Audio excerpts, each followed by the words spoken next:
Una protesta lunga, rumorosa e blindata dalle forze dell'ordine. Questa mattina un gruppo di venetisti ha preso d'assalto la sede padovana di Equitalia. Lì per noi c'era Morena Trolese. Stiamo dicendo di entrare all'interno di un ufficio pubblico, va bene, e ci viene impedito. A pagare le tasse! Allora, però, per pagare le tasse o suicidarci, questo non c'è nessuna forza del pubblico, dell'ordine, e scusate. Stamane una cinquantina di venetisti ha preso d'assalto la sede di Equitalia in via Longhin. Ci sono volute le forze dell'ordine per bloccare l'invasione degli uffici, una protesta ad alto tasso di rabbia. I cori sono Equitalia fuori dal Veneto, Veneto Stato indipendente, Mario Monti non derubarci e assassini. Assassini, strozzini, secondo i secessionisti di Veneto Stato, di Veneto Libero, dell'Associazione per l'Autodeterminazione delle Venezie, perché la società di riscossione crediti è, urlano i manifestanti, la responsabile della morte dei 19 imprenditori veneti che quest'anno si sono tolti la vita per i debiti e per la vergogna. E prima di osservare un minuto di silenzio accendono 19 lumini, uno per ciascun imprenditore suicida. Vogliamo portare questo nostro messaggio, che è ora di finirla, di perseguitare le persone che in momenti di difficoltà come questi è ora di finirla, basta.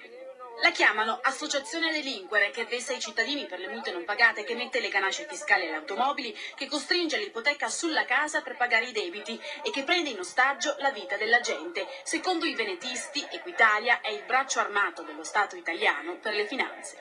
Hanno messo 530 euro di interessi di mora e 1418 di compensi di riscossione. Questi come li chiama? Interessi o compensi? Questa è usura, è il 10%.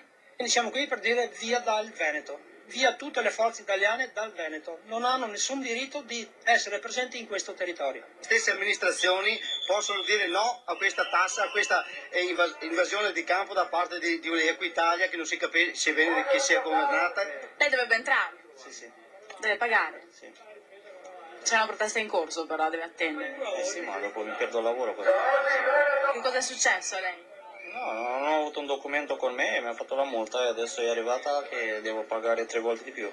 Quanto? 2,7. Posso chiederle quanto prende in media di stipendio? 1.300. Come la fa a pagare? Ma devo fare ormai, se no cosa faccio?